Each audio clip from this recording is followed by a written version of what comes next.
Rader podcast. We are here again with Mr. Jason McClurg and Mr. Sam Castro. Back at it. This is like the team now. In the house. I know. Yeah, Yep, right? Yep, we're the normies, the normals. The normals. I like that. I looked up, this is episode 9, officially. Oh, yeah, wow. there's a couple other videos, but yeah, so at the end of the year, this year we'll have 10 episodes. Cranking them out. Yep. My wife watched one and she's like, "So is this the group now?" This is the group. We can tell her yes. We kicked out Daigle. He's gone. He's gone. Manju hasn't come back at all. Yeah. Is he at work? I don't. Yeah, where is I that don't think guy? he's here right now. I think he left already. Yeah. So in sticking with, I didn't realize we were going to do so many on security, but sticking with email security, I wanted to talk about email encryption. Right. So definition. Email encryption is the encryption of email messages to protect the content from being read by other entities than the intended recipient. So it's to protect the content. Mr. McClurg, why is email inherently not secure? Because it's thrown across the internet in plain text. It's literally you could just pluck it out of thin air and read it if you want to. Yep. Same thing with just like websites. We talked about Absolutely. HTTPS, and if you don't have an SSL cert, it's out there for anybody to see. Sure.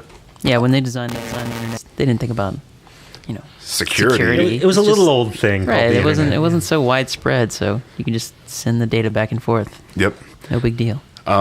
So basically, the way email works very quickly, you have an email client such as Outlook or your phone, and that sends email to an email server when you hit send, and then it goes to a transport server, and then it goes out to the internet for all to see. And then it may hit 2 servers, it may hit 10 servers as it goes across the internet trying to find its way to its destination. All right, Sam, what is email encryption? Like, what true email encryption? So true email encryption means you use a public and a private key, and that was generally confusing for end users. People struggle sending encryption and signing them. There's all kinds of complications and make it really clunky to use. Well, the fact that most people watching this don't know what a security certificate or a key is or how it an works. encryption key. If you never heard of that, then how would you know how to make one? one and how to send one to the recipient Right. so you can do this end-to-end encryption? So then how do they fix that? So that led to, email encryption services. So you add this service to your email plan, and, the service basically handles everything for you. It either procures a key or it has you log into a portal to retrieve the messages. And so that's kind of online what thing. we're used to, for the most part, is logging into some sort of portal. And there's plenty of other services out there, and Office 365 also has its own service. Yeah. And so that portal, if it's in Office 365, it's not even going to really hit the transport server. It's going to go to this encryption server, and it's going to encrypt it and kind of change the way it works, and then send you a notification to log into this server. Or it could sit after the transport server, like a third party like Zixcorp or Proofpoint or some of these other ones that Right. we've seen out there. Instead of you getting the message, you get a message that says, hey, your secure portal has a new message. Yeah, you have to go log into this. Yeah. Sometimes that's clunky because you have to create an account, and so that's why we're moving away from that. At least for ourselves, for some customers, it's still helpful. It's still the burden's still on the end user with that, and yet again, it's another username and login and password to manage. And in tech services, what I always talk about in these things, we found we got just as many requests in regard to encryption for how the heck do I log into encryption services as how do I encrypt my email. It was just as confusing. It was just a lot simpler to resolve. Yes. Yep. So we mentioned that it requires a subscription or some sort of extra service added on to your email exchange. And what usually triggers what tells the email server that this needs to be encrypted? How does that work? Well, usually there's a tag that will put in the subject or the body of the email that will inform the server that this needs to be sent to the service. So some like a word basically in the subject. Yeah. Yeah. So that could be set by the user of the service itself. Yeah, it could be anything. It could be whatever you want. Yeah. It could be that little FW and forward. If you want that to be the trigger word, you would probably never want to do that. But no.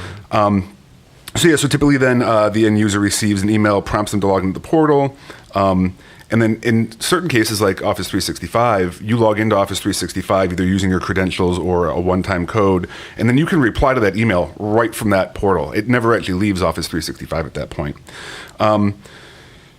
So what's a scenario where you wouldn't at all have to use encrypted mail?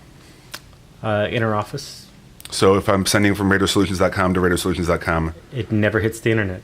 so don't need encryption for that. No, and to be clear, because it sticks within our tenant, it stays within our email server, or the concept of the email server. Yeah. Whenever you're using something like a cloud-based O365, it's still an email server, but it stays within that tenant, and it never has to leave your structure. So there's no real reason to encrypt it. It's become interoffice memorandum at that point. And yeah, let's be clear, something like Office 365, there's thousands of servers out there, but they're all in the same network and they're all encrypted, so it's never actually getting out to the internet. Yeah, it doesn't have to hit any points. So. Yep, exactly.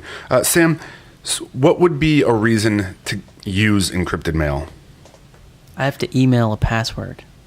That's a good one. Never email your password without encryption. Yep. If you're a hospital and you need to be HIPAA compliant. Don't send patient confidential information. Yep. And then without encryption. Don't send financial information without encryption. Yeah, man. Social security number, that's another one. Yeah. Don't send that in an email. Yep. At least not unencrypted. Go ahead and get an encryption service, and you can do it on a per user basis. And so maybe only 2 people in the office need email encryption.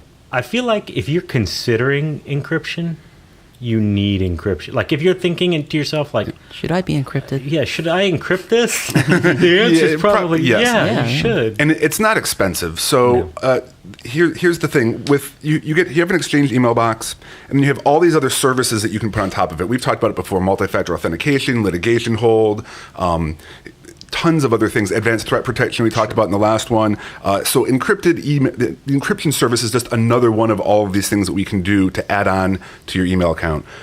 So we have a nice spreadsheet of all the different plans and all the different things they offer and the different prices of those things and the add-ons.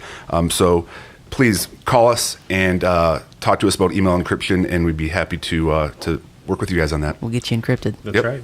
Excellent. Gentlemen, thank you very much. I think that was a quick one. Next episode 10, domain slamming. Been waiting. Yeah, I'm sure So you excited. have. All right, guys, thank you very much. I appreciate Thank it. you. Bye.